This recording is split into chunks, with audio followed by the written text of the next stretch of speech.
বলে যেখানে কর্ম সাধকে শেষ হয়ে যায়, যেখানে কর্ম আর থাকে না, কর্ম থাকলেও কর্ম না বোঝাচ্ছে কর্ম আর নেই, কিন্তু কর্ম চলছে। জগন্নাথ দেব যখন ওই জেগে থাকেন, চেয়ে রয়েছেন বোঝাচ্ছে, তার মানে কর্ম অবিরত আমাদের হয়ে চলেছে, ঠিক আছে, কর্মের বিরাম নেই। কর্ম শেষ হলেই মানে আমাদের শেষ। নির্গুণ ব্রহ্ম যখন সগুণ হয় তখন জগৎ এবং মায়ার সৃষ্টি হয়। তাহলে ব্রহ্ম পদার্থটা কি এবং এটা কার কাছে থাকে? শ্রীকৃষ্ণের হৃদয়টা জগন্নাথ দেবের ওই ইয়েতে ভরা রয়েছে, তো ওটাকে ব্রহ্ম পদার্থ বলছে। জগন্নাথ যদি আমাদের অন্তর আত্মা হয়, আমাদের শরীরটা হচ্ছে রথ, বলরাম হচ্ছে শক্তি, সুভদ্রা হচ্ছে আমাদের এনার্জি। বলরাম হচ্ছে একটা অহংকারের প্রতীক, রাম যদি আত্মা হয়, লক্ষণ হচ্ছে শরীর, অহংকার। আর জগন্নাথ দেবের মহিমার কথা তারা চিন্তা করে টানে, তারা ভাবে বোধহয় আমাদের মনে পাপ মুক্ত হয়ে যাচ্ছে। তাহলে বলছেন যে ওনার সাথে ঈশ্বরের সম্পর্কটা আমাদের থেকে একটু বেশি ডেভেলপড। আগে ভক্ত, তারপর ভগবান। তোমার ক্ষমতার থেকে যদি কেউ একটু বেশি ক্ষমতাবান হয়, সে শ্রদ্ধার পাত্র হয়ে যায়।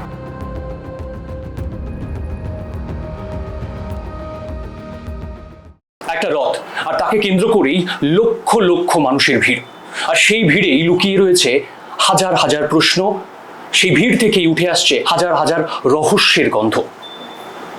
সেটা কি শুধুমাত্রই একটি ধর্মীয় উৎসব, নাকি রয়েছে অন্য কিছু? রথযাত্রা, এই রথযাত্রার পিছনে আসল কারণটা কি, কি শিখতে পারি আমরা সেখান থেকে, সে বিষয় নিয়েই আজকের আমাদের পডকাস্ট। নমস্কার, আমি দেবাঞ্জন রয়েছি আপনাদের সঙ্গে। আমার সঙ্গে আজ মাতৃ সাধক সৌমেন চক্রবর্তী। আপনাকে নমস্কার জানাই। নমস্কার, স্বাগত জানাই আই উইটনেস পডকাস্টে।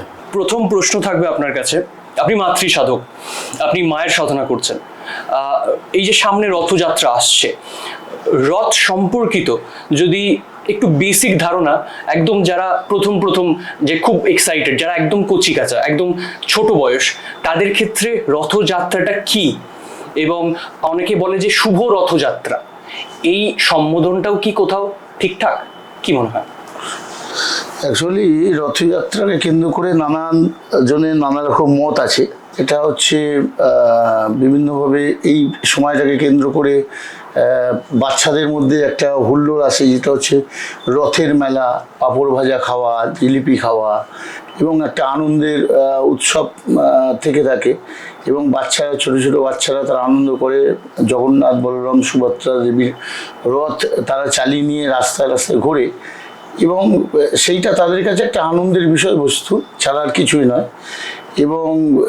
এবং এছাড়াও মানে ভক্তি মার্গের দিকটা থেকে এই রথযাত্রাকে কেন্দ্র করে অনেক পুরাণে অনেক কাহিনী আছে, যে রথযাত্রা জগন্নাথ দেবের উৎপত্তি কিভাবে হলো, তারপর সেখান থেকে রথযাত্রা এর একটা কি তার পেছনে যে অন্তর্নিহিত ব্যাখ্যাটা রয়েছে, সেটা হচ্ছে বাহ্যিকভাবে সমাজকেন্দ্রিক এবং আধ্যাত্মিকভাবে কিছু ইন্টারনাল মানে মানুষের জীবনশৈলী, মানে জন্ম মৃত্যু চক্র, এই সমস্ত সব কিছুকে করে মানে রিলেট করছে। আচ্ছা, এই জগন্নাথ দেব যদি এনার এই যে রথযাত্রা শুরু হচ্ছে, একটা সময় উনি মানে শুরু করলেন যাত্রাটা, গিয়ে মাসির বাড়িতে গেলেন, এবং সেখান থেকে আবার মাসির বাড়ি থেকে উল্টো রথের সময় আমরা জানি যে উনি ওখান থেকে আবার ফিরে এলেন, এই যে এর অন্তর্নিহিত মানেটা যদি একটু ব্যাখ্যা করেন। আমরা জানি যে সবাই যে হ্যাঁ, আমরা এই যেমনটা বললেন রথের মেলায় যাচ্ছি, একটা বাহ্যিক আনন্দের পরিবেশ রয়েছে, কারণ সাধারণ মানুষের কাছে আনন্দের পরিমাণটা এখন কম, মানুষ একটু আনন্দ খুঁজতে নিজেদের মতো করে হয়তো সাজিয়ে নিয়ে একটু আলোড়ন চাইছে, কিন্তু এর অন্তর্নিহিত উদ্দেশ্য কি, আমরা কি শিখতে পারি? অ্যাকচুয়ালি এর অন্তর্নিহিত আমরা শিখতে পারি। এর অন্তর্নিহিত ব্যাখ্যাটা হচ্ছে আমাদের যে সাধনার লাইন, আমাদের যখন সাধন চক্র বলতে পারে, একবার সাধন চক্র আর জন্ম মৃত্যু চক্র, এই দুটোকে মানে মিন করছে। মানে আমরা যখন সাধনা করছি, ধরো মানুষের জীবনের রহস্য, তারা জন্মাচ্ছে, এবার জন্মাবার পরে তারা যখন জীবনের পথে এগোচ্ছে, কর্মপথে, তারপরে একটা সময় তারা কিন্তু আবার পুনরায় মৃত্যু ঘটছে, মৃত্যুর পরে আবার তারা জন্মাচ্ছে। এই যে জন্ম মৃত্যুর চক্রটাকে রথযাত্রাও ঠিক তাই। রথযাত্রা শুরু হচ্ছে, আবার তিনি যাচ্ছেন, এবং মাসির বাড়ি থেকে তিনি যখন পুনরায় তার মানে এখানে আবার জন্ম হচ্ছে, মানে মৃত্যু ঘটছে, একটা জায়গায় গিয়ে শেষ হচ্ছে এবং আবার নতুন করে শুরু হচ্ছে। তা সেইভাবে আবার সাধকের জীবনেও যেমন কি হয়, সাধনার যখন শুরু হচ্ছে, সাধকের জীবনে কি আমি কি এটা জানবার জন্য মানে আমরা অনেক রকম উপায় মানে গুরু দ্বারা পথ অবলম্বন করি এবং জানতে চাই যে আমি কি অ্যাকচুয়ালি এর পেছনে। কিন্তু আমরা বাহ্যিকভাবে সেটাকে জানার জন্যে অনেক কিছুর মাধ্যম দিয়ে এগোই, বাহ্যিক পথ যাকে বলে। সেই বাহ্যিক পথে যে গিয়ে কোনো জায়গায় থমকে যাই, আবার এগোতে শুরু করি, গিয়ে যেখানে গিয়ে শেষ হয় তারপরে আবার আমরা ইউটার্ন করে সেই মানে ভেতরেই ফিরে আসি। যখন মানে আর কি প্রাইমারি লেভেল থেকে আমরা বাহ্যিকভাবে এগিয়ে যেতে থাকি, তারপরে সেটা একটা সময় দেখা যায় যে নিজের অন্তরেই সেইটা লুকিয়ে আছে, যে মানে আমি জিনিসটা প্রকৃত আমি কি। তা ওইটাই যখন রথযাত্রা শুরু হয় এবং মাসির বাড়ি যায়, তারপর ও আবার গিয়ে নিজের সেই মন্দিরে পুনরায় 7 দিন পরে ফিরে আসে। ঠিক সাধনার ওইটাই, যখন সাধক জানতে পারে যে আমি কে, আমি সোহম অহং ব্রহ্মাস্মি, অর্থাৎ ওই জায়গাটাই যেন জানা হয়ে যায় যে একটা ব্যাখ্যাতে না, পদ বলে আমি দেব, রথ বলে আমি, মূর্তি বলে আমি দেব, হাসেন অন্তর্যামী বলে একটা ছিল। ঠিক সেরকমই তো ওই ব্যাপারটাই হয় শেষের দিকে, যে স্বয়ং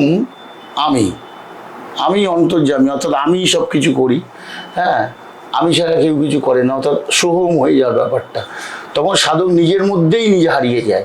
তো জগন্নাথ গেল এবং মাসির বাড়ি গেল, মাসির বাড়ি থেকে আবার ফিরে এসে পুনরায় তার নিজের জায়গায় ফিরে এলো, অর্থাৎ আমি জানতে গিয়ে দেখলাম আমি সব। তো এই জায়গাটাই আসার যেন রথযাত্রাটা নির্দেশও হচ্ছে মানুষের জীবনে, ওই সাধকের জীবনে আর কি ওই ব্যাপার। আচ্ছা, এই রথযাত্রা সময় যখন মাসির বাড়ি যাচ্ছেন উনি, সেই সময় মাঝখানে উনি নাকি কোনো এক কবরস্থানে বা রথ নাকি কোনো এক কবরস্থানের পাশে দাঁড় করানো হয়, এবং এটাও শোনা যায় যে পুরীতে যত মন্দির বা যত কিছু জগন্নাথ রিলেটেড করা হয়েছে সবাই নাকি মুসলিম ধর্ম অবলম্বী মানুষদের দ্বারাই করা হয়েছে। কিভাবে ব্যাখ্যা করবেন?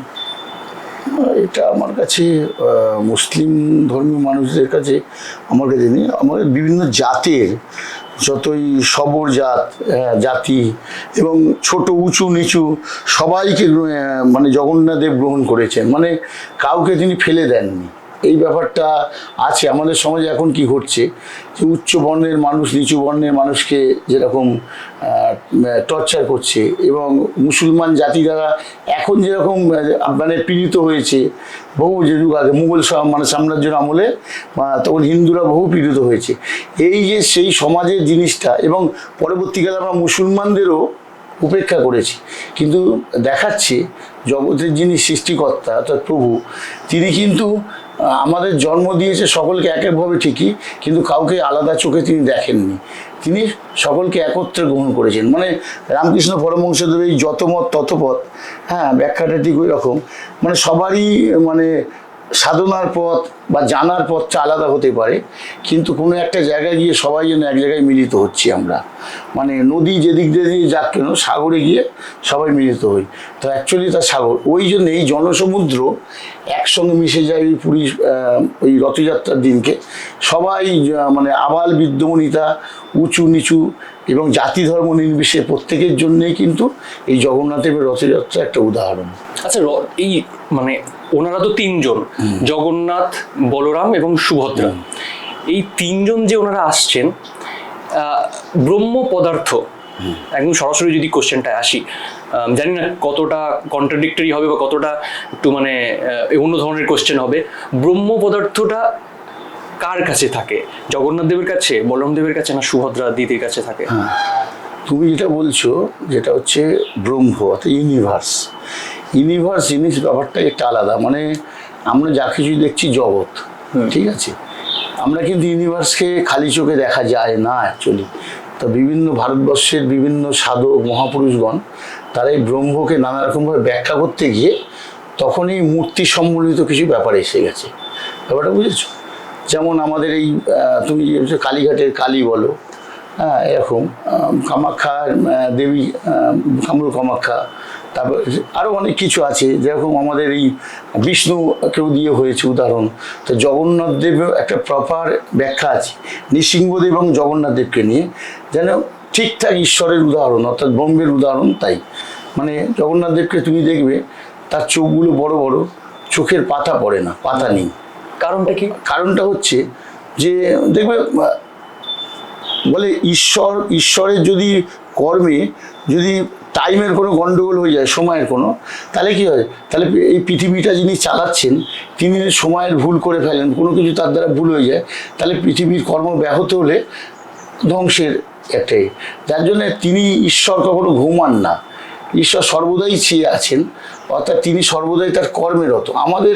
আমরাও, যার জন্য তুমি দেখবে তোমার শরীরের যে কোনো পার্টস, তুমি ভাবছো আমি ঘুমিয়ে আছি, কিন্তু ঘুমের মধ্যেও আমাদের কিন্তু কর্মটা চলতে থাকে ভেতরের। ওটা যদি থেমে যায় তাহলে তুমিই থাকবে না পৃথিবীতে। ঠিক সেরকমই এই সৃষ্টির যে কাজ, সব কিছু যে চলছে, এবার সেটা যদি ব্যাহত হয় তাহলে কী হয়, পৃথিবীর কাজ ব্যাহত হলে কি হয় অবস্থা, তখন ধ্বংসের দিকে এগিয়ে থাকবে। ঠিক সেরকম মানে অবিরামভাবে কাজ চলছে, যার কোনো নেই, মানে থামা নেই। সেইটা যদি চোখের পলক পড়া, মানে কয়েক পলকের মধ্যে যে কোনো মুহূর্তে পৃথিবী ধ্বংস হয়ে যেতে পারে বা আমরা শেষ হয়ে যেতে পারি।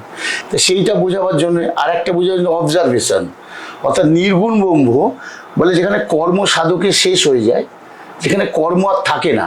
কর্ম থাকলেও কর্ম না বোঝাচ্ছে কর্ম আর নেই, কিন্তু কর্ম চলছে, ব্যাপারটা বুঝেছো? অর্থাৎ আমার কর্ম আমি, তোমার কর্ম তুমি করো মা, লোকে বলে করি আমি, এরকম ব্যাপারটা আছে। ওই সাধু জগন্নাথ দেব যখন ওই মানে জেগে থাকেন, চেয়ে রয়েছেন বোঝাচ্ছে, তার মানে কর্ম অবিরত আমাদের হয়ে চলেছে, ঠিক আছে, কর্মের বিরাম নেই।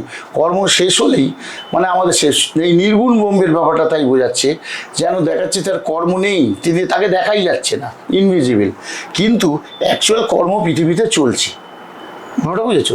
তাই অবজারভেশন, তিনি দেখছেন, তাকে ফাঁকি মানা যায় না, সব সময়ের জন্য একটা সাক্ষী ভাব। এই যে তিনি চেয়ে আছেন জগন্নাথ দেবের চোখের পাতা পড়ছে না, এটা সাক্ষী, তিনি দেখে চলেছেন, মানে কর্ম চলছে, তার মানে নির্গুণ ব্রহ্মকে দেখা যায় না, কিন্তু তিনি আছেন, এই ব্যাপারটা তিনি দেখছেন, আমাদেরকে অবজার্ভ করছেন।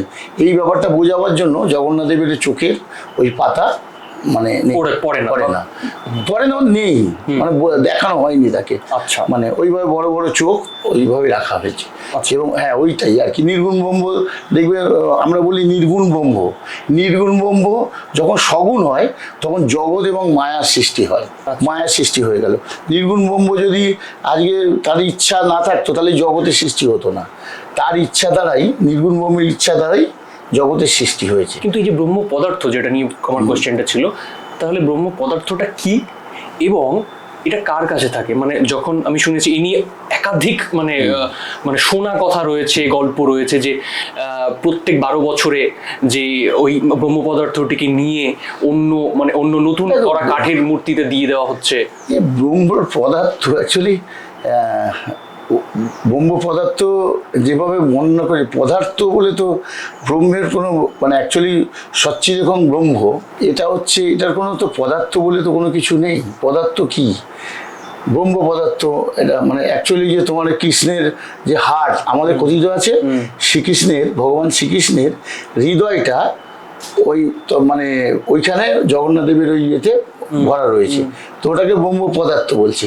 কিন্তু অ্যাকচুয়ালি সেটা মানে কেউ দেখেনি, মানে হিসাব মতন আমরা কেউ জানি না, কিন্তু বিশ্বাস করি ওটা। আচ্ছা, কিন্তু বলা হয় যে প্রত্যেক 12 বছর অন্তর এবং নাকি যখন ওটা চেঞ্জ করা হয় তখন চোখে কাপড় বেঁধে চেঞ্জ করা। সেটা হচ্ছে তো কালীঘাটে তো যেমন ধরো যখন স্নানযাত্রার দিন স্নান হয় তখন বলে মায়ের মায়ের মানে দক্ষিণ পায়ের আঙুল পড়েছে, তা সেটাও যখন স্নান করানো হয় চোখ বেঁধে, এবং সেইটাকে নিয়ে অনেক কথিত গল্প রয়েছে, ব্যাপারটা বুঝেছে? সেই গল্পগুলো কতটা সত্যি কতটা মিথ্যে, যেমন এর মধ্যে দুটো যদি আমাদের জানান, মানে কেন চোখ বেঁধে করা হচ্ছে? চোখ বেঁধে বলে যে ওই যে ওটার যে তীব্রতা, ওটার যে ভাইব্রেশন বা ওটা আমরা সহ্য করতে পারছি না। মানে কথিত আছে, অনেকে বলছে যে দেখার জন্য অনেকে চোখ চেয়ে মানে কোনো মানে ফাঁকিবাজি দিয়ে মানে সেটাকে স্নান করানো হচ্ছে, সেই সময় দেখে ফেলেছিলেন এবং চোখ নাকি তার অন্ধ হয়ে গেছিল, কথিত আছে। এটা কি সত্যি? তাই এটা বিশ্বাস করতে হবে। এটা তো সনাতন ধর্মের, হিন্দু ধর্মের। আমি যদি এখন তোমার এর সামনে বলি পডকাস্টে যে না এটা এসব কিছু নেই বা এরম, তাহলে অর্ধেকের মনে ঈশ্বরের প্রতি যে বিশ্বাস ভক্তিটা আছে বা এই সমস্ত ধর্মের প্রতি আঘাত হবে এবং এটাকে বিশ্বাস করতে হবে, ছিল আছে থাকবে এরম বলে আর কি। এই এই জিনিসটা নিয়ে ঠিক আমি তোমার এখানে ওটা মানে বলতে রাজি নয়। ওটা তো আছে, কিছু একটা আছে, বিশ্বাস কিছু একটা তো আছে। পুরীর মন্দির কে নিয়েও বেশ কিছু ঘটনা এরকম রয়েছে। যেগুলো প্রশ্ন করেছিলে জগন্নাথ বলরাম সুভদ্রা নিয়ে, ওটা হ্যাঁ জগন্নাথ ওই তা আমাদের শরীরও ওই যেমন রথের যাত্রা, জগন্নাথ যদি আমাদের অন্তর আত্মা হয়, আমাদের শরীরটা হচ্ছে রথ। আচ্ছা, ঠিক আছে।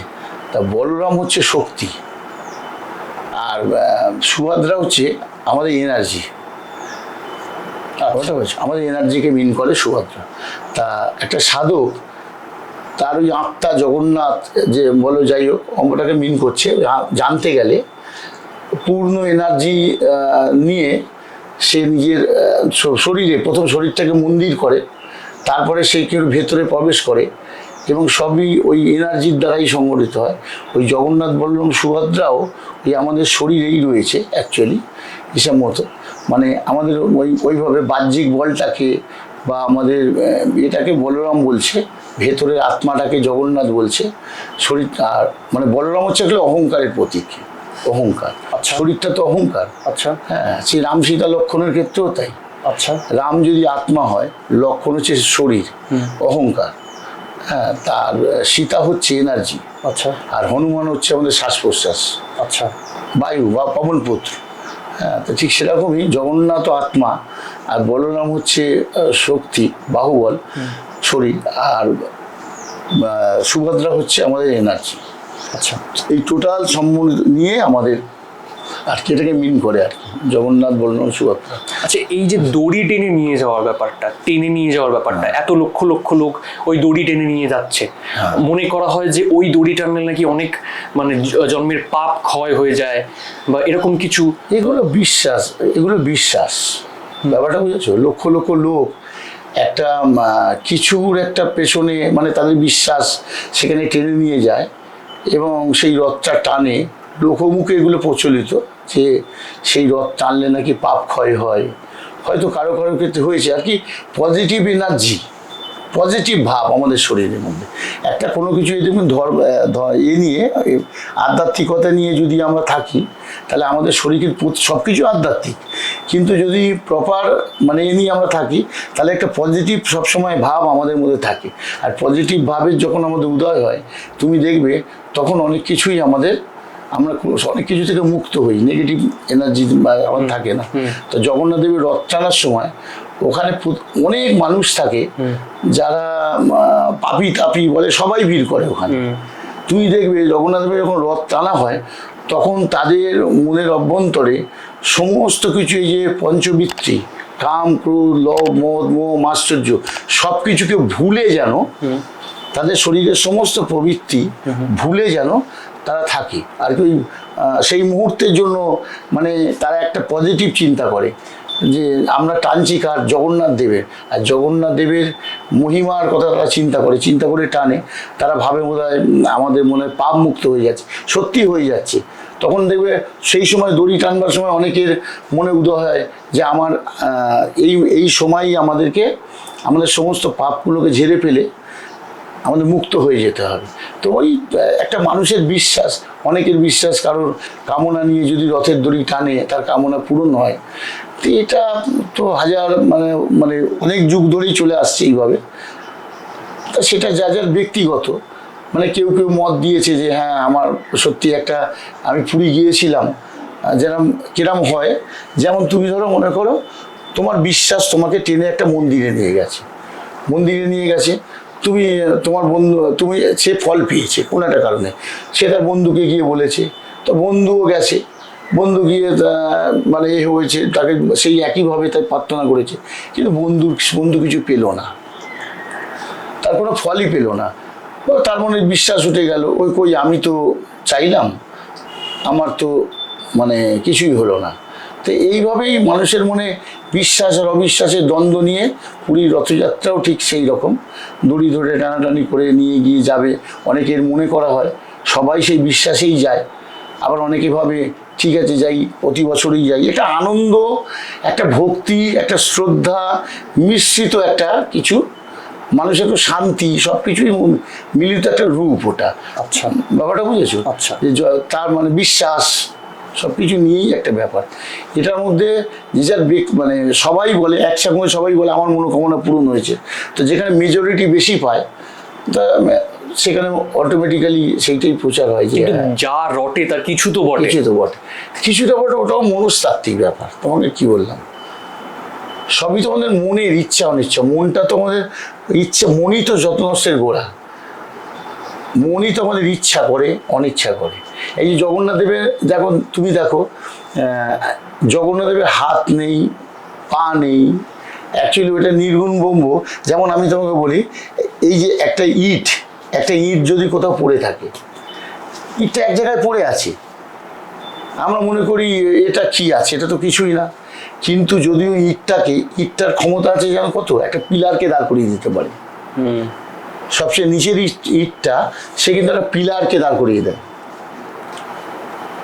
তা ঠিক সেরকমই ওই নির্গুণ ব্রহ্মের পরিচয়, মানে সে কর্ম করছে না, কিন্তু তার দ্বারাও কর্ম হচ্ছে। তার হাত নেই, নেই, সে খালি দেখছে। তো ইটটা আমাকে দেখছে, আমিও ইটটাকে দেখছি। কিন্তু ইটটাকে নিয়ে এসে যখন নিচে যেতে করে, তারপরে বসে একটা পিলার তৈরি হয়ে যাচ্ছে। তা নিচের ইটটা কতটা ক্ষমতা আছে যে পিলারটাকে দাঁড় করিয়ে দেবে। তো জগন্নাথ দেব ওই রকম একটা কিছু বোঝায়, যে নির্গুণ ব্রহ্ম তত্ত্ব, যে তাকে দেখা যায় না। আর চক্রটা হচ্ছে রোটেশন, সবাইকে একভাবে আবদ্ধ করে রেখেছে। একটার সঙ্গে একটা চেন, সেই রোটেশন, চক্র ঘুরছে। জন্ম মৃত্যুর চক্র বলো, সাধন চক্র বলো, তোমার আমার সঙ্গে রিলেশন বলো, হ্যাঁ, ধর্মের এটা বলো, তো সব কিছুই চক্র। আর শঙ্খটা হচ্ছে ধ্বনি, শব্দ ব্রহ্ম, শব্দ দ্বারা জগৎ চলছে, এই ধরনের কি মিনিং। আর সংকেত, এই সমস্ত জিনিসগুলোকে বোঝায় আর কি। সেই জন্য শঙ্খ আর চক্রকে ওনাকে মিন করা হয়েছে। কিন্তু হাতে শঙ্খ আছে আর চক্র আছে। এবার যদি বলি, এই পুরীর যেখানে উনি অধিষ্ঠান করছেন, পুরীর জগন্নাথ মন্দির, সেই মন্দিরকে নিয়ে একাধিক দেখেছি রিউমার রয়েছে, অথচ হতে পারে সেটা সত্যি ঘটনা।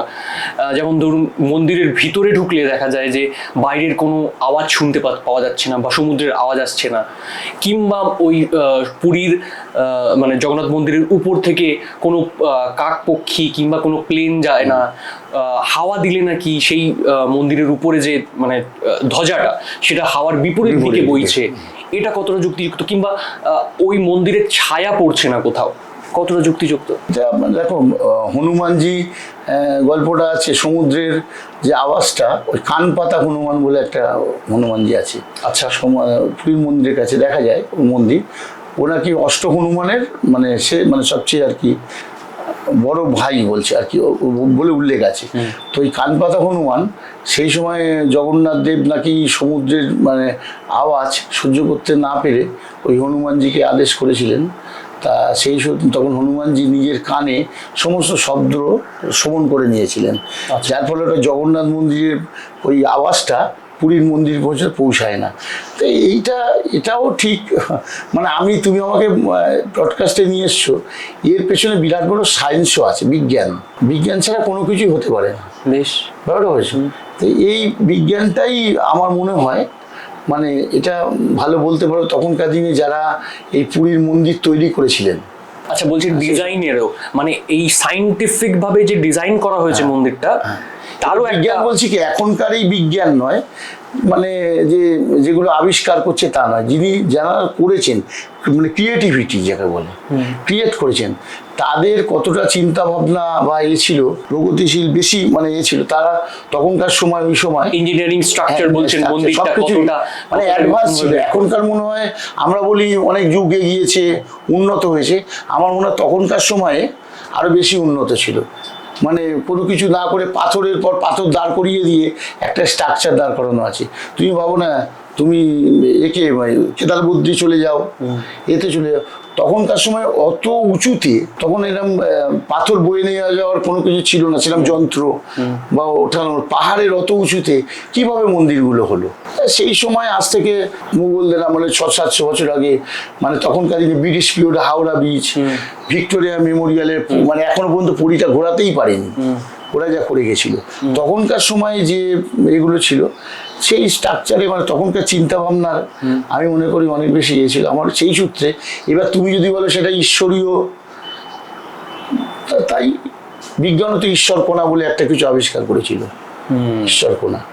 এবার তুমি যদি এইটা ধরে নাও যে বিপরীতমুখী আর কি, মানে ধরাটা বিপরীতমুখী যাচ্ছে হাওয়ার প্রতিবেগে, এইটা যদি তুমি বলো, তাহলে সেই ওই একই ব্যাপার যে আমরা সবসময় আমাদের কর্মের বিপরীতমুখীই যাই। মানুষ বলে কি, মানুষ বলে না, প্রশ্ন ওঠে যে আমাদের জন্মটা কিসের জন্যে? ভগবান প্রাপ্তির জন্য, ঈশ্বর প্রাপ্তির জন্য। কিন্তু আমরা তা না করে আমরা অন্য বিপরীতমুখী চলতে শুরু করি। মানুষের যা কর্ম, আমরা অ্যাকচুয়ালি মানুষ, মান আর হুশ, যে এই কর্মর আমরা বিপরীত মুখে যাই সবসময়। প্রবৃত্তি মার্গের দিকে বেশি দিকে ঝুঁকে যাই, এই কামের দিকে, ক্রোধের দিকে, লোভের দিকে, মানে অহংকার। এগুলো মানুষের ধর্ম নয় অ্যাকচুয়ালি। সেইগুলো মানুষই করে যারা উত্তীর্ণ হয়ে আসে, তারা বলে প্রকৃত মানুষত্বের থেকে দেবত্বে উন্নীত হয়, দেবত্ব থেকে মানে একটা পর্যায়ে, তা সাধক পর্যায়ে যায়। তো সুতরাং সেইখানেই বিবেকানন্দ বলেছে যে মনুষ্য থেকে দেবত্বে উন্নীত হবে, আমরা সকলেই অমৃতের সন্তান। তো সেই রকমই যখন হাওয়া চলছে, তা দেখো প্রকৃতি স্বাভাবিক নিয়ম অনুসারে তার গতি যেদিকে, তার উল্টো দিকে যাচ্ছে। আচ্ছা, উল্টো দিকে যাচ্ছে, কিন্তু গতিমুখ উল্টো দিকে, মানে ওই উল্টো দিকে, মানে আমাদের উল্টো, মানে আমরা সবসময় উল্টো, মানে দেখবে এতে আমাদের ধরা হয় আমরা পৃথিবীতেও তাই রয়েছি, মাধ্যাকর্ষণ শক্তির প্রভাবে আছি, কিন্তু দেখা যায় আমরা উল্টে আছি। গাছের শিকড় বাকড়গুলো সব উপরে, আর নিচে ডালপালা। সেইটাই আমরা সাধক মানে জীবনে আমরা কি করি, সাধনার মাধ্যমে সোজা করার চেষ্টা করি আর কি। ওই বিপরীতমুখী যাওয়াটা আমাদের সবসময় একটা ধর্ম, যে কোনো কাজের বিপরীতমুখী যাও। আচ্ছা, এই ধ্বজা যেটা বলছেন, ধ্বজাটা তো রেগুলার চেঞ্জ করা হয়, দিনে শুনেছি 2 বার, এবং মানে ওনারা কোনো সাপোর্ট ছাড়াই, মানে কোনো মই বা সিঁড়ি ছাড়াই একদম গা বেয়ে উঠে পড়ছেন। সেটা দেখো, মানে ওই রহস্যগুলো তো মানে আজ পর্যন্ত তো কাউকে বলে না, বলবেও না। কালীঘাট সব মন্দিরেই, সমস্ত তীর্থক্ষেত্রেই একটা দুটো করে রহস্য আছে, যেগুলো আজও পর্যন্ত এগুলো কোশ্চেন মার্ক হয়েছে। এবার কি হচ্ছে, সেই রহস্য ভেদ করতে গেলে, যখনই ভেদ করতে যায়, সেই জায়গায় হয়তো অনেকে পৌঁছে যায়, তাদের আর খুঁজে পাওয়া যায় না। খুঁজে পাওয়া নেওয়া যে আমি প্রশ্নটা আসবো, তবে তার আগে যে প্রশ্নটা আমার এই মুহূর্তে মাথায় আসছে, পুরীর মন্দিরের ভোগ নিয়ে। হ্যাঁ, একাধিকভাবে দেখেছি যে ভোগ রান্না হচ্ছে, মানে হাঁড়ির উপর হাঁড়ি চড়িয়ে, মাটির হাঁড়ির উপর হাঁড়ি চড়িয়ে নাকি রান্না করা হচ্ছে, এবং সব থেকে উপরের যে হাঁড়িটা, সেখানে আগে ভাত সিদ্ধ হচ্ছে, চাল সিদ্ধ হচ্ছে। এটা কিভাবে হচ্ছে? বিজ্ঞান তো এই টাইপের বলে না। না, এটা সত্যি কথা, মানে হচ্ছে। এবং পুরীর মন্দিরে ওই নবমতা হাঁড়িটা প্রথমেই যেটা আগুনের টাচে পায়, সেটা আগে গরম হয় না, একদম ওই হাঁড়িটাই একদম। তবে এই তোমাকে আমি বারবার একই কথা বলছি, হতে পারে কিছু একটা আছে, কিছু তো আছে, নাহলে এটা হচ্ছে কি করে। আমি কিন্তু ঈশ্বর বিশ্বাসী, আমি ঈশ্বরের বিরুদ্ধে কোনো কথা বলছি না, কিন্তু ওইখানে তোমাকে দেখবে, তুমি গেলে পুরীর মন্দিরে, সবাইকে কিন্তু ভেতরে ভোগ ঘরে অ্যালাউ করে না।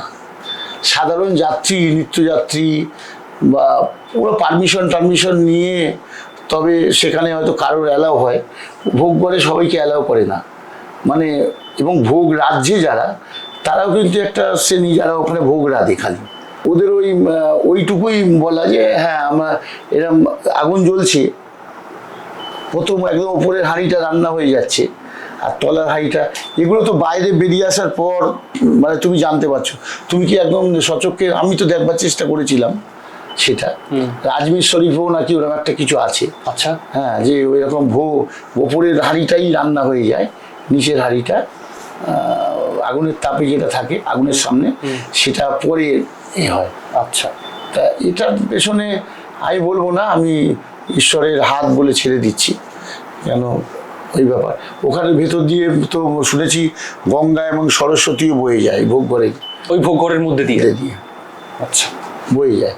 তা ওটা ওটা তো দেখানো উচিত প্রত্যেককেই, যে এই জিনিসটা, যেমন আমার কালীঘাট মন্দিরে যদি কেউ ভোগঘর বলে, তা সকলেই ওই ভোগঘর দেখিয়ে দেয় যে এইটা হচ্ছে মায়ের ভোগ। ওখানে কোনো এই ভোগ বিষয়ে মিরাকেল নেই, সাধারণভাবে জেনারেলি মানে এরকম হয়। ওখানে অন্যান্য মিরাকেল ঘটেছিল একটা সময়, কিন্তু ওই ভোগঘর দেখিয়ে দেওয়া হয় যে রান্না হচ্ছে, সবাই দেখছে কাঠের জালে উনুনের মধ্যে হাঁড়ি চাপিয়ে রান্না করছে। তো ওখানে কোনো এরকম মিরাকেল নেই। বলা হয় যে ভোগ দেখলেও দুর্ভোগ কাটে, বা ওই ভোগের নাকি মাহাত্ম্য অনেক, খেলে তার অনেক পাপ, অনেক ওই বিশ্বাস, এটাও বিশ্বাসে। বিশ্বাস না, এটা সাধারণ। এটার কি ব্যাখ্যা করবে তুমি? বিশ্বাসেরই তো, এটাকে কিভাবে ব্যাখ্যা করবে? তাহলে এই যে এবার আমি বলি তোমার, ভোগ মানে দুর্ভোগ। ভোগ কথাটার অ্যাকচুয়ালি এর ইন্টার মানে হচ্ছে ভোগ মানে আমাদের জীবনেই সবকিছু ভোগ বাসনা, কামনা বাসনা। এই 56 রকমের চাল দিয়ে নাকি ভোগ হয়, বিভিন্ন রকম তরকারি আছে, সবজি দিয়ে ভাজা ভুজি নানা রকম, এগুলো আমাদের জীবনের সময় ইচ্ছা বাসনা কর্মের ফল থেকে সেই ভোগ, ব্যাপারটা বুঝেছো? এই ভোগ এই হিসেবে, ওই রূপ হিসেবে দেখানো হচ্ছে তত্ত্ব হিসেবে। অ্যাকচুয়ালি তাই, যদি ইনার মিনিংটা বোঝাও এইটাই, যে ভোগ বাসনা আমাদের জীবনেরই ইচ্ছা অনিচ্ছাগুলো ওর মধ্যে লুকিয়ে আছে। এবার ওই ভোগ যখন আমরা খেয়ে ফেলি, ভোগ যখন শেষ হয়ে যায়, তাহলে ভোগের কাল শেষ, অর্থাৎ ভোগের কাল শেষ হলেই মুক্তি। তা ওই ভোগ অ্যাকচুয়ালি লোকে বলে, ওটা তুমি বলছো খেলে নাকি প্রসাদ হিসেবে খায়, লোকে নাকি মুক্তি হয়ে যায়, রোগ মুক্তি হয়। অনেকে বলে আমার ছেলে ভাই ভালো হয়ে গেছে। এরকম পুরীতে আমি গিয়েছি, একজনের সঙ্গে সাক্ষাৎ হয়েছে, যে বলছে ওই ভোগ খেয়ে নাকি, ডাক্তাররা কিছু করতে পারিনি, তো ওই ভোগ খেয়ে নাকি তার ছেলে মিরাকেল হয়েছিল, মানে ভালো হয়ে গিয়েছিল। তো এরকম প্রচুর হয়। তো এবার এই জিনিসটা বিশ্বাস অবিশ্বাস সব কিছুর মধ্যেই লুকিয়ে আছে, মানে। এবং আমার মনে হয় এটাও মনস্তাত্ত্বিক ব্যাপার, যে ভোগ খেলে মানুষের দুর্ভোগ কাটে। তা আমি তো পুরীর মন্দিরে অনেক দিনই গেছি, আমি জগন্নাথ দেবের তত্ত্বকে অন্যভাবে সেলুট করি, প্রণাম করি, তার কাছে আমার সাষ্টাঙ্গে প্রণাম। আমি ব্রহ্মের কোলে সমর্পিত, আত্মসমর্পণ করেই আছি। তা সেটা প্রশ্ন না, প্রশ্নটা হচ্ছে কিন্তু আমাদের ওইভাবে নয়, আমরা ওইভাবে সমর্পণ নয়। আমরা আগেই থেকেই জানছি যে আমরা তো সমর্পিত, পৃথিবীতে এসছি মানে কারোর ইয়েতে নয়, পরিচালিত হয়ে নয়, এবং চলেও যাব, কেউ আমাদের আটকাতেও পারবে না। তাহলে আমরা কি? আমরা তো সমর্পিত, আমাদের মধ্যে সমর্পণ ভাব আমরা জানি না বলে, ওই জন্য গীতা এক জায়গায় বলেছে, সর্বদদ্মান পরিত্যাজ মামিকা শরণং ব্রজ অহং তাং সর্ব পাপেভ্য মুখ্যইষ্যামি মা শুচ। অর্থাৎ যখন একজন অর্জুনকে বলছে কৃষ্ণ যে তুমি আত্মসমর্পণ করো এখন এই সময়ে ব্রহ্মের কাছে, তখন কিভাবে আত্মসমর্পণ করবো, আমি তো জানি না কিছু, কৃষ্ণকে প্রশ্ন করেছিল। তখন কৃষ্ণ এই কথা বলছে, তোমায় জানতে হবে না, জানার কোনো দরকার নেই, তুমি খালি আমার উপরে সব ছেড়ে দাও। তোমার যত প্রবৃত্তি মার্গ, মানুষ ধর্মের যতই প্রবৃত্তি মার্গ বলতে, এই যে দেখবে গীতার উপরে দেয়া থাকে, কৃষ্ণ নাম করে রথের রাসটাকে ধরে রেখেছে, আর 5টা ঘোড়া ছুটে চলছে বিভিন্ন দিকে, এরমভাবে যাচ্ছে। তা ওটা কি? কাম ক্রোধ লোভ মোহ মাৎসর্য ছুটছে অবিরত, আমাদের শরীরে চলছে এগুলো। তো এইগুলো এবার কি করছে? ওটাকে কন্ট্রোল করে আছে কৃষ্ণ। তা ওইটা কি বলছে যে ওইভাবেই আমাদের শরীরেও ওটা হচ্ছে। আর কৃষ্ণ নামক এই ভগবান বা ঈশ্বর যিনি আমাদের মধ্যে আছেন, তা হ্যাঁ, তাকে জাগানো মানেই তোমার শরীরের ওই কাম ক্রোধ লোভ মন মোহ মাৎসর্য কন্ট্রোল হয়ে যাবে। ভগবান যে খান, মানে যে ভোগের কথা আমরা আলোচনা করছি, আমরা তো অ্যাজ এ প্রসাদ হিসেবে, বা ধরুন একটা মিষ্টি কিনে আনলাম, আমাদের ম্যাক্সিমাম ক্ষেত্রে যা হয়, আমরা যেটা খেতে ভালোবাসি আমরা সেটা মানে অর্পণ করতে ভালোবাসি, কারণ আমরা জানি কোথাও আমাদের মাইন্ডে থাকে বা মাথায় থাকে সেটা আমি শেষমেশ খেতে পারবো। এবার এই যে আমরা তাকে ভোগ দিলাম বা নিবেদন করলাম, ভগবান খান কি করে? আমরা তো দেখি সচক্ষে যে সেই যদি একটা মিষ্টি দিই, সেই মিষ্টিটা ওইখানেই পড়ে থাকে, আসলে ভগবান খান কি করে? আমরা তো ডাইরেক্ট সমর্পণ করতে পারি না। এই যে বলি ব্যাপারটাও সেইভাবেই আসে। আচ্ছা। বলি দেওয়া হয়, কালীঘাট মন্দিরে বলি হচ্ছে বিভিন্ন জায়গায়। অ্যাকচুয়ালি ওটা বলি সর্বসাধারণের জন্য নয়, সাধকদের জন্য। তান্ত্রিক সাধনার একটা অংশ হচ্ছে বলি, ব্যাপারটা বুঝেছো? কিন্তু আমাদের বলে না, ওরা মাকে সমর্পণ করে দে, এই জগন্নাথ মন্দিরে এসে নিজেকে সবটা দিয়ে দাও। তো সবটা কি তুমি দিতে পারো না। দেওয়ার প্রসেস মানে তুমি দেওয়ার মতন ক্ষমতাও তোমার নেই, তাই তো? তা তখন আমরা ওই যে জিনিসগুলো তত্ত্ব হিসেবে ওই যে ভোগ দিই, মিষ্টি দিই, হ্যাঁ, মালা দিই, অর্পণ করি, মালা অর্পণ করলাম, মিষ্টি দিলাম, ফুল দিলাম, এগুলোর মধ্যে দিয়েই কিন্তু আমাদের শরীরের যা কিছু আছে তা এই দেবতাকে সেই অর্পণ করা হয়। অর্থাৎ এগুলো সমর্পণের একটা মাত্র, সিম্বল মাত্র, ব্যাপারটা বুঝেছো? আচ্ছা। তিনি তাকে সমর্পণ করালো, শ্রদ্ধা, ভক্তি, বিশ্বাস এবং নিজেকে সংশোধন করা, নিজেকে আত্মাকে শুদ্ধ করা একটা প্রসেস। মানে তিনি তো খান না, সে তুমি খেয়ে নিচ্ছ তোমার জিনিস। তা ওইটাই যে তিনি খান তোমার মধ্যে দিয়ে, সমস্ত ভক্তের মধ্যে দিয়েই তিনি খান। কিন্তু যে কোনো বিগ্রহকে ভোগ লাগানোর সময় আমরা কিছুক্ষণ সেই বিগ্রহের সামনে প্লেটটি দিয়ে, খাবারের প্লেটটি দিয়ে, জলটি দিয়ে, সেখানে তুলসী পাতা দিয়ে আমরা কি করি, পর্দাটা টানিয়ে দিই। আমরা মনে করি ঈশ্বর খাচ্ছেন। সেইখানটা আমার প্রশ্ন, কেন? মানে অন্তর্নিহিত উদ্দেশ্য কি, মানেটা কি? অ্যাকচুয়ালি এটা দেখো, ভোগটা যখন তুমি নিবেদন করে দিলে তখনই অ্যাকচুয়ালি মানে পুজোটা হয়ে যাচ্ছে। যেমন তুমি দেখবে, তুই পাড়ার পুজো দেখেছো তো, মানে পাড়ার আশপাশ থেকে অনেক মিষ্টির প্যাকেট দিয়ে গেল, মিষ্টির প্যাকেটগুলো ওখানে বসানোই আছে, সবারই প্যাকেটের গোড়ায় নাম লেখা আছে।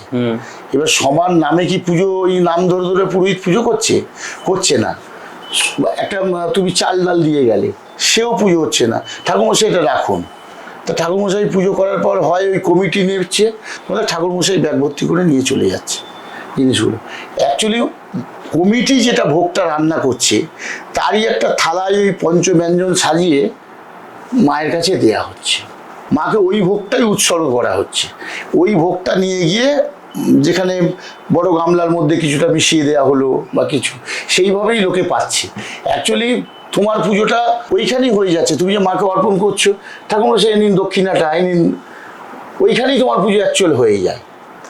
মানে অত নাম দিয়ে পুজো করা সম্ভব নয়। এটা সাধারণ মানুষ জেনেও মিষ্টির প্যাকেটের গায়ে দেখবে লিখে দেয় তার গোত্রটা, তার নামটা, মানে তিনি তা বুঝে নেবেন যে ঠিক আছে চলো। ওইভাবেই মায়ের ভোগ করে যে পঞ্চব্যঞ্জন যখনই পর্দাটা পড়ে যায় না, তখনই ওইটা সাধকের, মানে যিনি পূজারী তার আন্ডারে ওটা চলে যায়। সাধক পুজোটা সাধনা। অ্যাকচুয়ালি পূজা কথার মানে হচ্ছে পুনর্জাগরণ।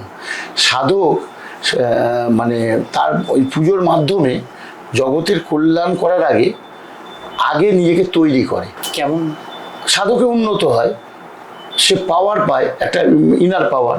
সেইটা যতক্ষণ না তার মধ্যে থাকছে, তো তোমার মঙ্গল সে কি করে করবে? তোমার ওই যে মিডিয়া করবে। ধরো আমি এখন যদি রাস্তায়, ধরো তুমি যে প্রায়োরিটি পাবে, তুমি ধরো এই যে মিডিয়া যারা আছে তারা সব ঘরে পৌঁছতে পারে, তুমি দেখবে আম পাবলিক সেটা পারে না।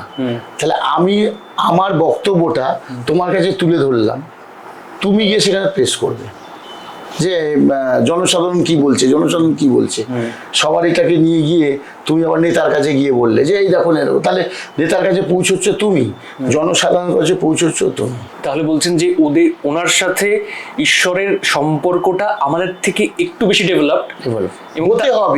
কিন্তু এখানে হয় না তো। যেমন আমি বলি, ব্রাহ্মণ কাকে বলে? ব্রাহ্মণেরও ডেফিনেশন আছে। এটা আছে জন্মনা জায়তি শুদ্ধ সংস্কারা আদি যে উচ্চতে বেদ পাঠাত ভবে ব্রহ্ম জানাতি ব্রাহ্মণ। অর্থাৎ ব্রহ্মকে জেনেছে বা তোর উপাসনা করেছে, সে আমাদের পইতে হয় না উপনয়ন। উপনয়নের ঘর থেকে উপরের নয়ন, অর্থাৎ থার্ড আই, তৃতীয় নয়নের কাজ চলে। উপনয়ন মানে থার্ড আই। হ্যাঁ, উপবাস করার কথার মানে হচ্ছে মানে উপোস করা না, যে নির্জলা খেয়ে তা নয়, ওটা আলাদা মানে সাধনা। কিন্তু উপবাস করার মানে হচ্ছে যিনি উপরে তার কাছাকাছি বাস করে, তার নিকটই। অর্থাৎ এখানে নিকট বলতে কোথায় তাকে খুঁজবো? কৈলাসে তাকে খুঁজবো কোথায়? তোমার অ্যাড্রেসে না, কুটস্থে মন্দির। এটা তুমি লাহিড়ী বাবা বলেছিলেন মানে বেনারসের লাইরি বাবা, তিনি বলেছিলেন যে কুটস্থে মন দাও, অর্থাৎ তিনি তোমার ভাবনাতে রয়েছে, তোমার মনের গোড়ায় রয়েছে, সেইখানে তোমার এই চঞ্চল মনটাকে রিজার্ভ করে দাও, ওইখানে ওই মনের ঘরে, ওই মনের ঘরে তুমি একদম নিয়ে যাও, তোমার এই মনটা মরে যাবে। ওই মনটা মানে এই মনটা নিয়ে ওই মনোনিবেশ করো, ওই মনকে কুটস্থে, এটাকে কুটস্থ বলছে, বা আগ্নেয় চক্র বা গুরু চক্র। তো এইখানে মনটাকে নিয়ে যেতে বলছে, বলছে এইখানে ঈশ্বর থাকে। তা আমি যদি না থাকতাম ঈশ্বর কোথায়, আমি যদি না থাকতাম ভাবনা কোথায়, তা আমিই তো সব কিছু, আগে ভক্ত তারপর ভগবান, এইভাবে বিভিন্ন বোঝানো হয়েছে। ভক্ত না থাকলে ভগবান কোথায়, কার চরণে তুমি ফুল নিয়ে নিবেদন করতে যাবে, তুমি পৃথিবীতে নেই তো, তোমার নাম নেই, তো কে নিবেদন করবে? আজকে ভগবান, আজকে আমরা যদি না তৈরি হতাম, ভগবান কি করে পুজো পেত? এই যাই আমি যে সব কিছু, তবু আমরা মানতে পারি না বলে বিভিন্ন উপায়ের মাধ্যমে আমাদের জানানো হয়। অ্যাকচুয়ালি যখন আমরা জানতে পারবো যে আমি সব কিছু, তখন শরীর আর আত্মা এই যে মানে কেমিস্ট্রিটা, এইটা তখন আমরা উপলব্ধি করতে পারবো। আর তখন আমাদের মধ্যে চৈতন্যর একটা থাকবে, মানে চৈতন্য জাগ্রত হবে। চৈতন্যদেবকে নিয়ে কথা বলি এবার তাহলে। চৈতন্যদেবকে নিয়ে যখনই কথা হয়, চৈতন্যদেব এবং জগন্নাথ দেব ওতপ্রোতভাবে জড়িত, পুরীর মন্দির ওতপ্রোতভাবে জড়িত। একাধিক গল্প শোনা যাচ্ছে, একাধিক রিউমার শোনা যায়। চৈতন্যদেব আসলে কে? মানে তিনি কি রাধা এবং কৃষ্ণের যুগ্ম সমন্বয়ে গঠিত একজন কেউ, সেটাকে আমরা মানে ভেবে নিচ্ছি ঈশ্বর, নাকি তিনি সত্যি ঈশ্বরের রূপ ছিলেন? দেখো, আমি একটা কথা বলি, তোমার ক্ষমতার থেকে যদি কেউ একটু বেশি ক্ষমতাবান হয়, সে শ্রদ্ধার পাত্র হয়ে যায়, হয়তো। যেমন ধরো, তোমাকে বলছি, আমিকে আজকে বসানো হয়েছে একটা আসনে, কিসের জন্যে? তুমি প্রশ্ন করছো, আমি উত্তর দিচ্ছি। কেন? তোমার মানে জানা আছে যে এই প্রশ্ন করছি, এর উত্তরটা আমি দিতে পারবো। তা আমি একটা শ্রদ্ধার আসনে বসে আছি, এটা যদি তোমার মধ্যে থাকতো, তাহলে আজকে তুমি এই আসনে বসতে। ঠিক সেরকম আমাদের থেকে একটু বেশি ডিগ্রি বা যারা একটু বেশি উচ্চ পর্যায়ে থাকে, তখনই সমাজ, দেশ সবাই তাকে নিয়ে পড়ে। ঠিক আছে, চৈতন্য মহাপ্রভু এরমই একজন, একটা ব্রাহ্মণ পরিবার থেকে উঠে আসা। আচ্ছা, উড়িষ্যায় থাকতেন, ওই যাজপুর নামক জায়গাটা। তা উনি মানে তার দাদু ওখানে প্রথম ওদেরকে নিয়ে চলে আসে আমাদের এখন যেটা বাংলাদেশ, খুব ঢাকা, খুব সম্ভবত ওটা হচ্ছে শ্রীহট্ট বলে একটা জায়গা, এরকম থাকতেন। তারপরে জীবিকা খোঁজে নানা রকমভাবে কোনো কারণে নবদ্বীপে চলে আসে ওরা। তা ওটা সালটা ঠিক আমার হচ্ছে না, তবে নবদ্বীপে চলে আসার পরে চৈতন্য মহাপ্রভুর জন্ম নবদ্বীপেই হয়। এবং শোনা যায় যে নিমাই বলা হয়েছিল, সে নিম গাছের তলায় নাকি তার জন্ম বলে তাকে নিমাই নামে আখ্যায়িত করা হয়েছে। এইবারে তার জীবন মানে যত বড় হতে লাগলো, আধ্যাত্মিক মাহাত্ম্যে ভরে গেল। তিনি হরির নাম সংকীর্তনের প্রতি বেশি আকৃষ্ট হলেন, কৃষ্ণের প্রতি বেশি আকৃষ্ট হলেন, এবং তার স্বভাবটাও ছিল ঠিক অনেকটা মানে নারী সুলভ।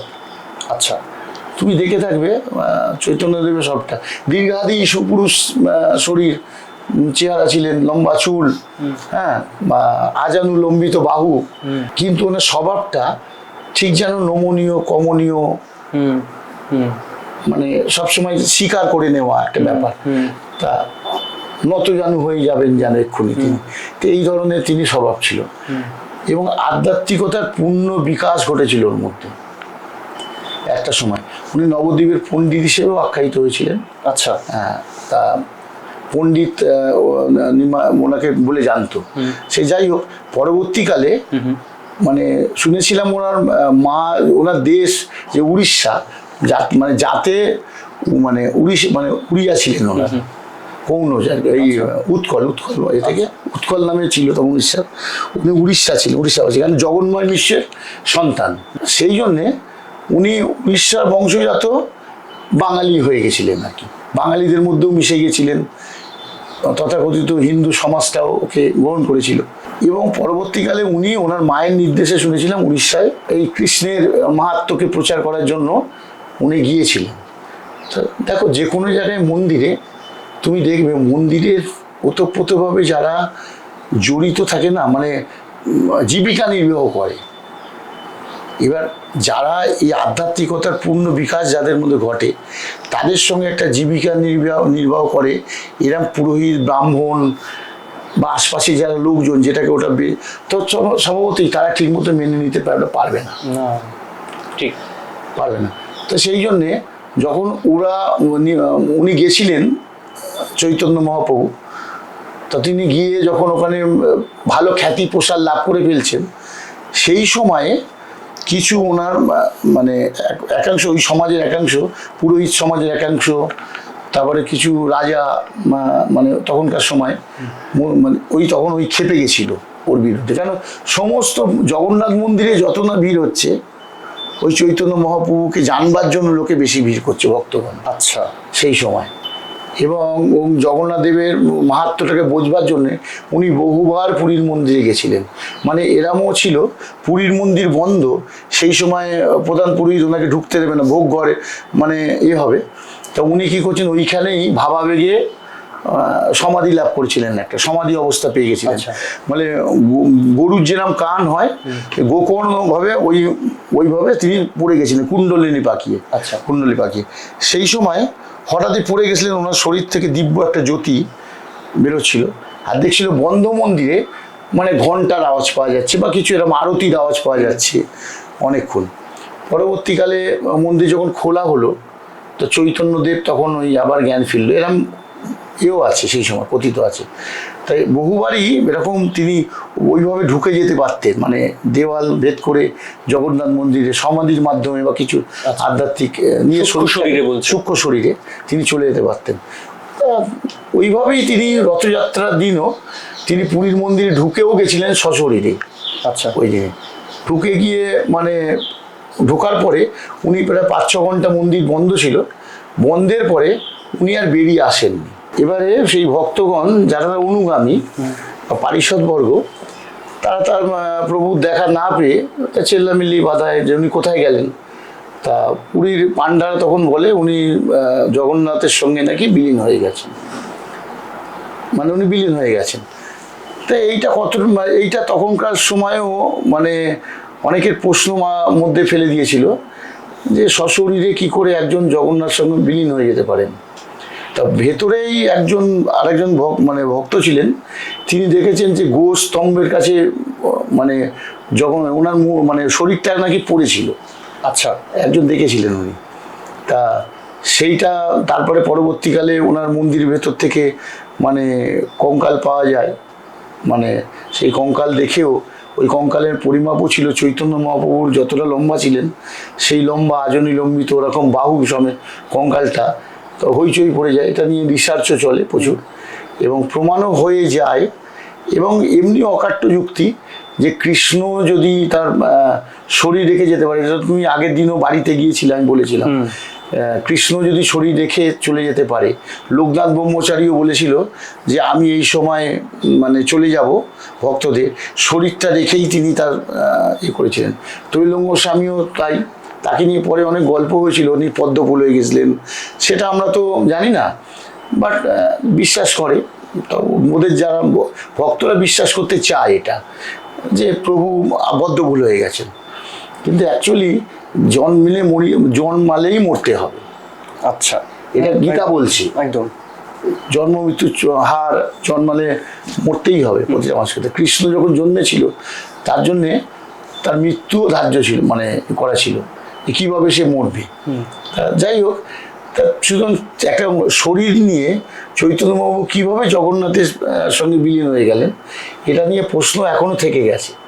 হ্যাঁ, এবার ভক্তরা যারা অনুগামী ভক্ত, ইস্কন টিস্কন অনেকে এটা স্বীকার করতে চায় না, মানতে চায় না যে প্রভু কি করে মানে কাকে কেউ হুম করতে পারে। কিন্তু অ্যাকচুয়ালি ওই জিনিসটাই এসে দাঁড়ায় যে তিনি শরীর নিয়ে এসছেন, তার শরীরটা গেল কোথায়। আর কেউ বলে পুরীর মন্দিরে সমুদ্রের জলে তিনি হয়ে গেছেন, তার শরীর পাওয়াও যায়নি। কেউ বলে সেপটিক হয়ে পায়ে পেরেক মানে ফুটে গিয়ে বা কাঠি ফুটে গিয়ে তিনি সেপটিক হয়ে মারা গেছিলেন। এটার সঙ্গে আবার মানে সিমিলারিটি করে দিচ্ছিল কৃষ্ণের মৃত্যুটার সঙ্গে। তা সেই রামের আশীর্বাদে মানে বালিপুত্র অঙ্গদের হাতে যখন পরবর্তীকালে মৃত্যু হয়, ওই জরা নামক ব্যাধের হাতে, ওই তখন ওই বলে যে ওইভাবেই নাকি মৃত্যু হয়েছিল কৃষ্ণের, তা আমাদের চৈতন্য মহাপ্রভু ওইভাবে মৃত্যু হয়েছিল। তার বডিটাই পাওয়া যায়, পায়ে তীর বেঁধে, পায়ে পেরেক পুঁতে, ওই একই ধরনের। হ্যাঁ, কিন্তু তার শরীরটা কোথায় গেল? আচ্ছা, শরীরটা তো থাকতে হবে, শরীরের সন্ধান পাওয়া যায়নি। কিন্তু পরবর্তীকালে ওই মন্দির থেকে ওই দুটো করটি পাওয়া যায়। তার কথিত আছে একটা নাকি তার পারিষদ একজন, মানে তার শিষ্য, আর একজন হচ্ছে চৈতন্য মহাপ্রভু নিজেই। তা যে মানে রিসার্চ করে অনেকটা দূরে গিয়েছিল, একজন ডাক্তার হবে, তো উনি খুনও হয়ে গেছিলেন। খুনও হয়ে গেছিলেন? হ্যাঁ। আচ্ছা। তা সেই পরবর্তীকালে আর এটা নিয়ে কেউ করেনি। তবে মানুষ, যারা বিজ্ঞান ভাবনার যারা মানুষ, তারা এটাই জানে যে একটা শরীর যদি কারোর মানে আত্মা থেকে শরীর আলাদা হয়ে যায়, শরীরটা থাকবে, ঠিক শরীরটা গেল কোথায়? তা স্বভাবতই ম্যাক্সিমাম লোক এখন ধারণা করে নিয়েছে যে চৈতন্য প্রভুকে বা জগন্নাথ মন্দিরের স্বার্থে মানে তাকে খুন করে দেওয়া হয়েছিল। এটা একদমই সত্য কথা, এটা আমিও মানি যে ওইভাবে অনেকে, যার জন্য আর এটাকে আর নিয়ে কেউ করেনি, ওপেন তদন্ত হয়নি। আচ্ছা, আমরা একদম শেষের দিকে এসে গেছি এই এপিসোডের, এবং আপনি মাতৃসাধক।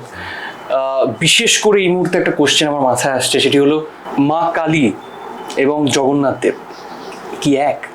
ওই যে ব্রহ্ম এক এবং অবিনশ্বর, ব্রহ্মময়ী।